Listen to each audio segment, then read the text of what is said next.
Hey guys, Ramsey here. Welcome to another video. Today we have a late night insight video on a mythical, rare, vintage, long lost, discontinued gray cap creed, which are actually some of my favorite creeds ever done as far as bang for buck, what you get for them, value for money.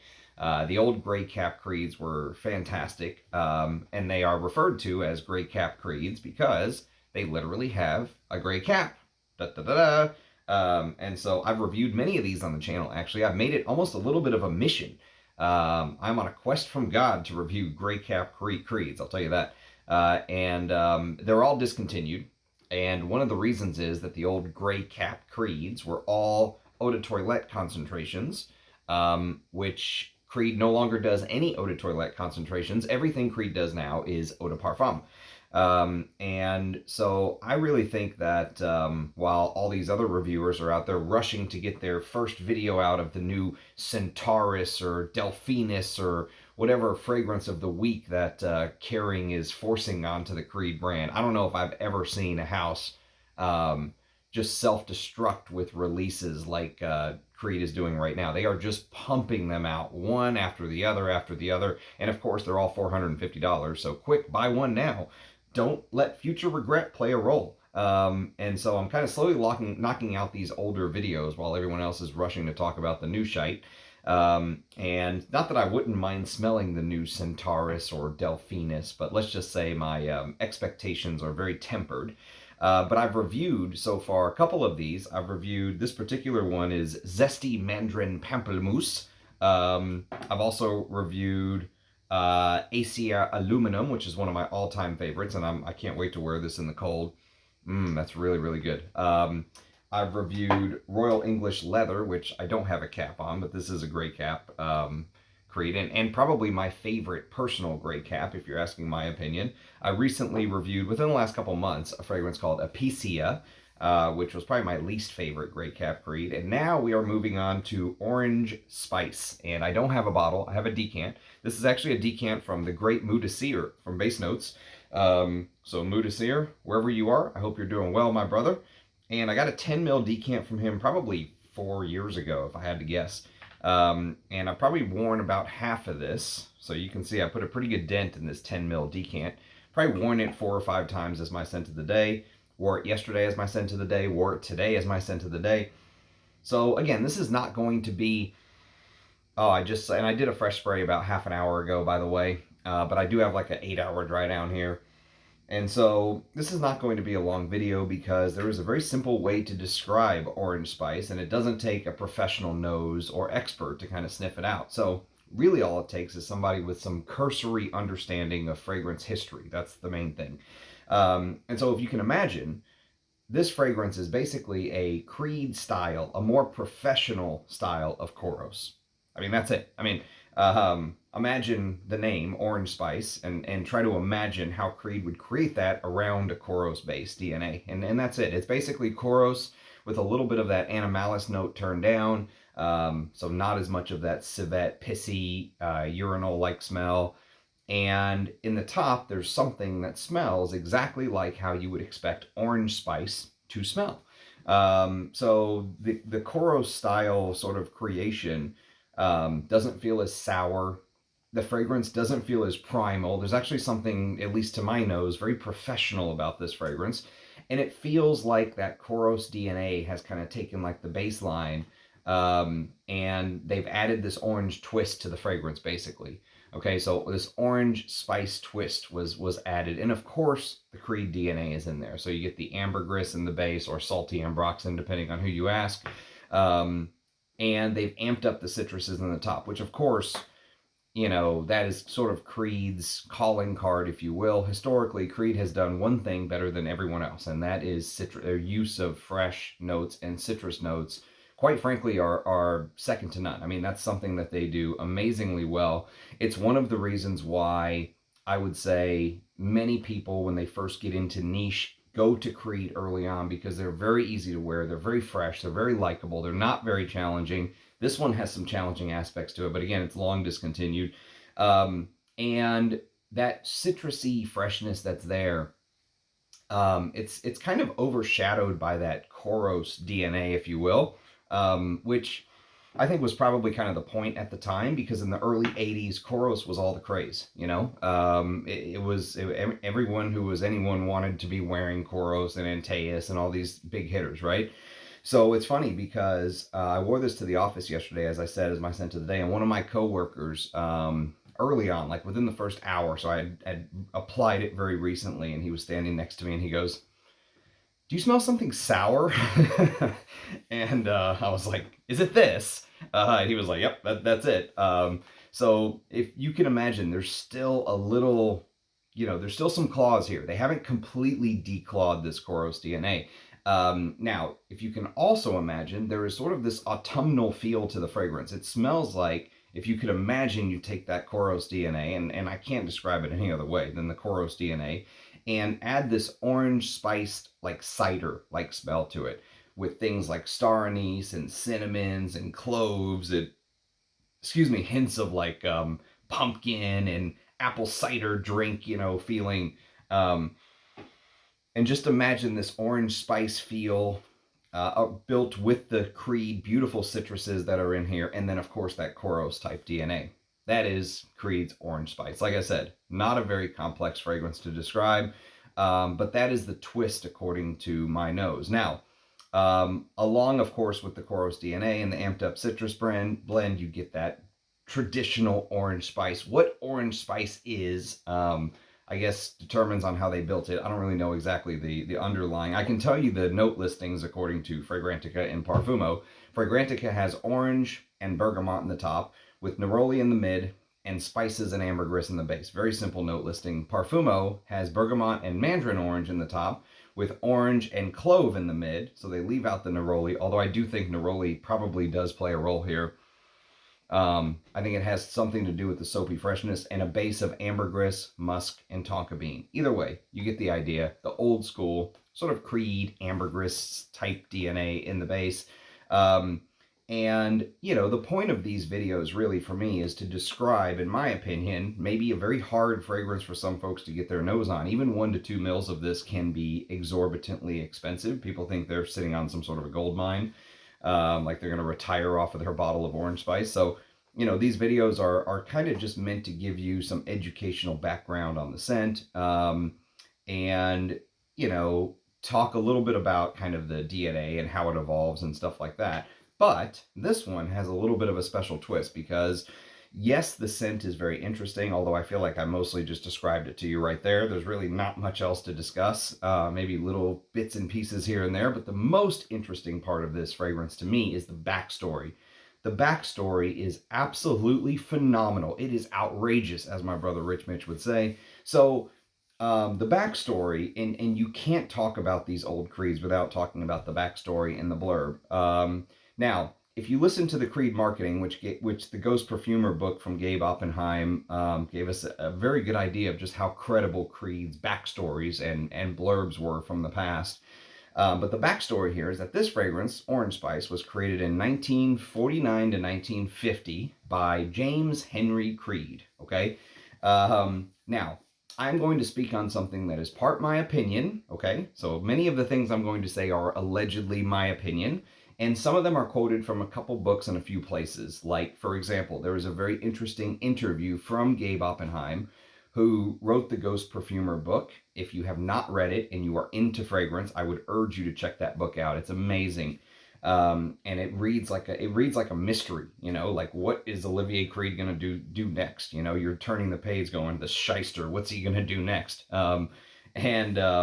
So Gabe Oppenheim did an interview with Eugene, my friend and yours, and he basically said that he did a lot of research on these old Creeds, and he, surprise, surprise, reviewed or released during that interview that Yves Tanguy, who I just did a rest in peace video on, he just passed away end of August 2024, was actually the Ghost Perfumer of Orange Spice. Interestingly enough, Michael Edwards wrote a book, many books actually. Michael Edwards is a legend. I I would actually take a guy like Michael Edwards' word over a guy like Luca Turin. You know, if you could be on Team Luca Turin or Team Michael Edwards. I'd be on Team Michael Edwards. I think Michael Edwards is kind of like the, you know, source for fragrances. He's dedicated his life to it, and he takes it very seriously. He's not the kind of guy that's going to be like, I'm quitting fragrances, and then a couple months later he's back. It's not him.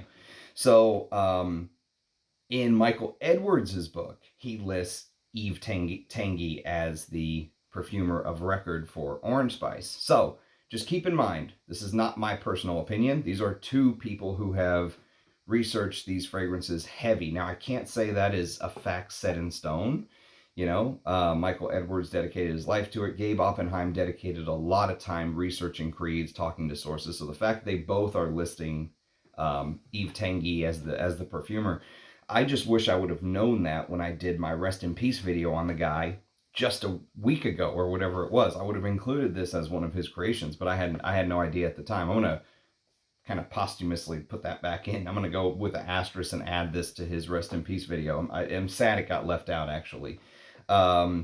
So he deserves to get credit for his creations. You know, that's how I feel about it. And it's funny because even though he doesn't feel that way, I talked a little bit about this in the interview, but he feels the perfumers should be like in the back, you know, like they should be doing the bidding of the brands, and putting their names on bottles and stuff is tacky to him. But I still think he should get credit for his creations, and you know, he should be honored for the work that he did.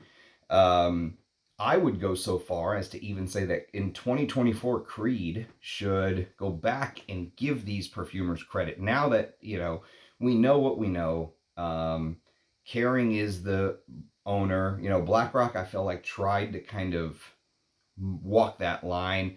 They said things like, well, yes, there is this backstory that we had, but really our story starts in 1970 or whatever, you know, whenever Olivier Creed started this or that. So they tried their best to kind of balance things out and leave out the crazy. This fragrance was made for Marie Antoinette and her sister. You know, they tried to like distance themselves a little bit from that. I think Creed should kind of come out and if Yves Tanguy is the perfumer, he should be given credit, and it should be listed on Fragrantica and Parfumo and all that stuff. That's my opinion. It should be listed by the brand. The brand should come out and say, yes, he was the perfumer. I know in the book they talked a little bit about how he allowed people like Julian Rascanet to take credit for Royal Oud. We'll discuss that in a little bit.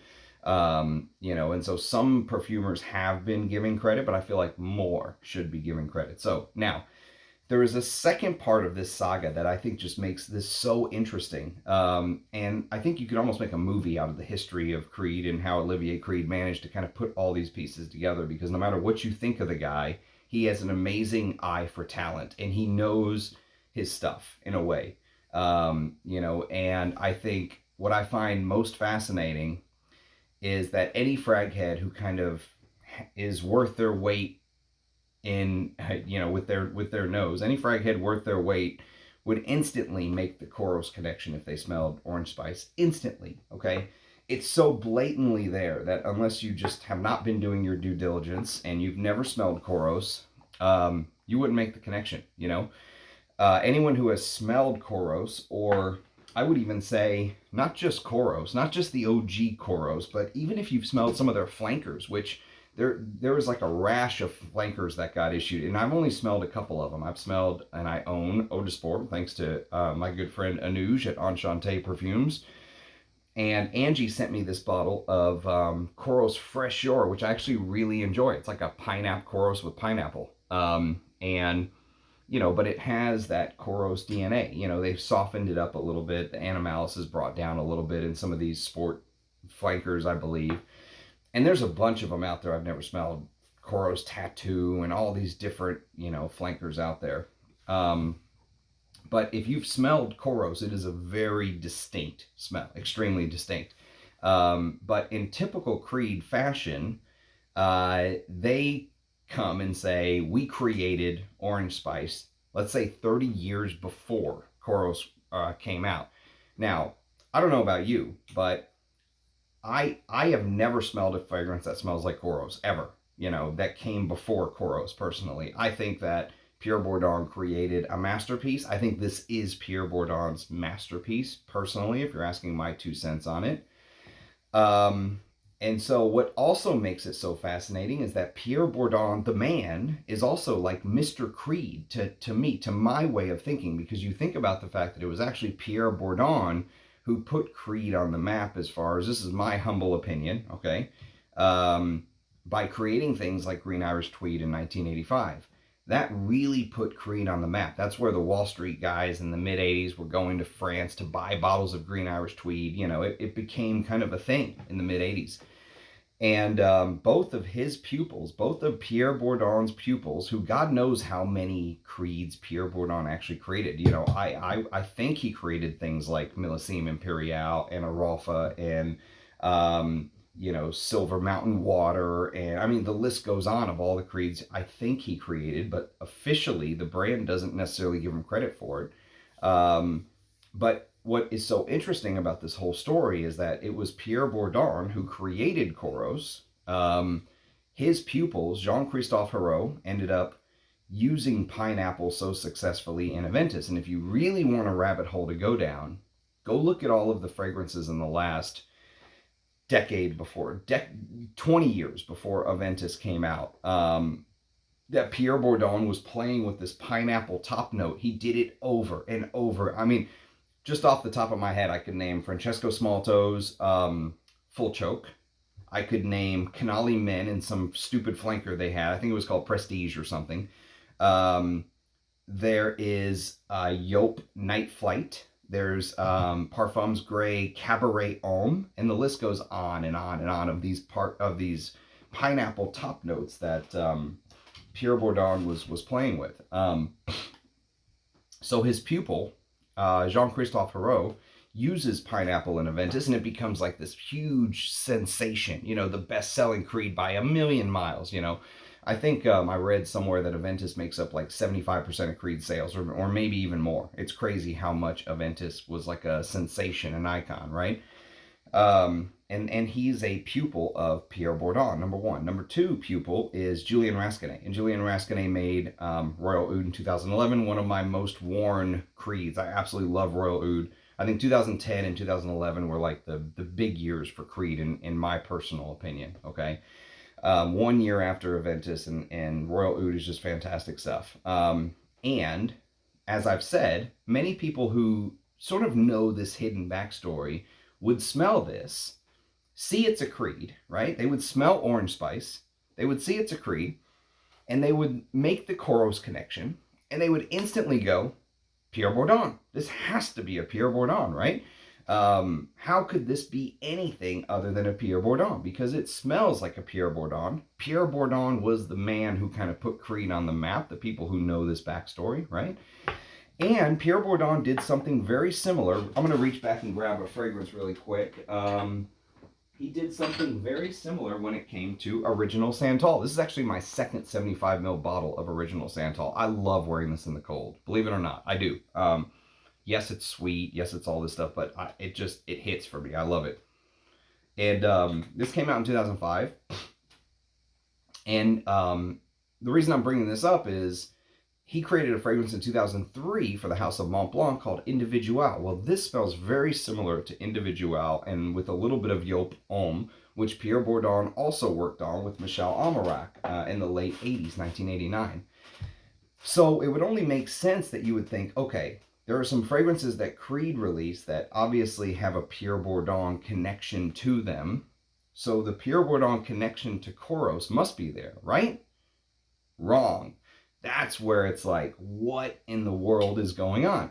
So this is my best guess. And again, I don't know, because obviously I wasn't there. Most of this probably took place before I was even born. But from what I've read from Gabe Oppenheim and kind of have been able to piece together, I think that a couple things happened and came into play. In the late 70s, early 80s, YSL, Yves Saint Laurent, another Yves, was just the talk of the town, the toast of the town. I mean, he was like one of the designer du jour. You know, anyone who in Paris wanted to party with him. Opium from 77 was a huge, massive hit. And then, of course, Kouros in 1981 was another massive hit. And they talk about how Olivier Creed noticed the talent of Pierre Bourdon. And I mean, there were even times in the Ghost Perfumer book where I recall him saying, you know, that from the Creed headquarters at the time, they could see fireworks going off on you know, the River Seine when parties were happening, and Yves Saint Laurent threw massive, you know, just parties that were just known to everyone far and wide as like the place to be. Anyone who was anyone wanted to be there, right?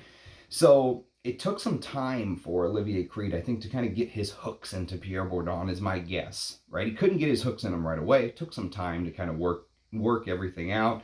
My guess is that Orange Spice came out between 1985, when Pierre Bourdon officially started giving Olivier Creed briefs, right? Or let's say compositions that he created for maybe other houses that just didn't go well, or something he was working on. Like Pierre Bourdon has said on record that Green Irish Tweed is like a early brief of Cool Water. Cool Water was kind of like the finished iteration. Green Irish Tweed is kind of one of the earlier iterations of that, earlier compositions, right? So it's interesting because I'm guessing that this came out before Pierre Bourdon really started to make fragrances for Olivier Creed, but after Kouros came out in 1981. So that would place Orange Spice somewhere between 81 and 85, is my guess. Okay. Now, like I said, I've never smelled a fragrance with a scent profile like Kouros. The fact that they're claiming that they released a scent profile that all of a sudden became popular in the 80s, 30 years before, is such a Creed thing to do, right? Well, actually, we made it for this, that, or whatever person, but it was a vaulted fragrance, you know, that kind of thing, right? Now, I did some videos on the channel, if you're into old, discontinued, hard to find fragrances. I did fragrances from the past, from the late 70s, that I would say maybe inspired the Kouros DNA. Like, for example, I did a video on Eigner's Super Fragrance for Men from 1978. That is a fantastic precursor of a fragrance to something like Kouros. But never have I smelled anything that has this Kouros DNA to it, right? And it's here. So that's why I think the most fascinating story is this Yves Tanguy connection to Olivier Creed, creating a fragrance for Pierre Bourdon before Pierre Bourdon came in and started creating fragrances for Creed. And I really think that this is worth a sniff. For those of you who are into this kind of scent profile, you know, I think this is a much stronger release than Acier, which I didn't really care for. It feels like a more refined Kouros, less urinal cake, much less primal, okay? There's something slightly professional smelling to Orange Spice to me. Maybe it's the way that Neroli adds more like soapy freshness to it, because Rich Mitch famously describes Kouros as like the story of a man showering. He's dirty and then he showers, so you get the dirty and you get the clean aspect, right? And contrast is what Kouros is all about. And I think this uses more of the cleaner, soapier, fresher aspects, okay? That's what Creed is known for. And the fact that they toned down the animalics compared to Kouros, yes, they toned them down, but this may still shock some people. That's the thing. This may shock someone who has either never smelled Kouros or didn't know what to expect. You know, they're smelling all these very fresh Creeds, or buying Creeds, maybe blind buying Creeds, and all of a sudden they come across this and it could be like a punch to the face. You know, it still has a little bit of that "I am man, hear me roar" kind of thing from 40 years ago that we lost and just never feels like it's ever coming back. Which, by the way, I do miss those days where they actually made fragrances for men. They marketed fragrances to men. They didn't give a fuck if your feelings got hurt or if you got offended by it. If those are the kind of fragrances that appeal to you, Orange Spice is worth a sniff, in my personal opinion. The Ram's personal opinion. The other thing is, this fragrance lasts all day. I mean, this is an 8-hour fragrance for a citrus style, you know. Yes, there's some animalics in there, but you get a full work shift out of a Creed. Not something that happens all the time. Many Creeds I'm ready to reapply after like 2 to 3 hours. So again, hoping this video does a couple things. Number one, shine a spotlight on a long lost gray cap Creed from long ago that gets no love, no attention. and give Yves Tanguy a little bit of recognition. You know, he deserves to be recognized for the work that he did. And I think it's a perfect follow-up video, you know, to the rest in peace video we did on him a week or so ago. So, you know, I love making these connections. I love kind of discovering this information. This was one we really had to dig far and deep. Thank you, Dushan, for pointing out some of the details, like the interview with Gabe Oppenheim. And yeah, I'd love to hear your thoughts. If you guys have any experience on orange spice, I'd love to hear your thoughts as always. You know, these are kind of rare and hard to come by. So thank you, Acier, for, you know, selling me a decant back in the day. And I hopefully one day I'll be able to do all of the Grey Cap Creed videos, but it's just kind of a slow grind. And Rich, and I and Jonathan on our group chat, we were talking today about how, you know, these type of videos are very thankless work. You know, very few people click on some of these videos, whereas you put up like a Tom Ford, the new Tom Ford, and bam, you get thousands of views all of a sudden. But I don't care. You know, I want to run the channel the way I want to run it. And these are the type of videos that I most like doing. I love talking about the vintage, discontinued, hard to find fragrances, and this falls right into that category. So more Creed reviews to come. There's still a lot of Creeds left to review from my collection. As always, we're coming up on 10,000 subscribers, so I cannot wait to cross the threshold so we can knock out the 10,000 subscriber celebration video. Thank you to everyone who always watches, comments, likes, subscribes. There is a RAM Discord server now set up. I'll leave that in the description of the video. So if you want to kind of not just listen to perfume videos all day, but also interact with the community, that's a cool place. There's some awesome stuff on there. So much I can't even keep up. Like I'm just, you know, I monitor it from afar. But there's some awesome, very knowledgeable people on there too. So anyways, I love the community aspect of the fragrance community. It's great doing this. Love you guys. Catch you next time. Cheers. Take care. Bye-bye.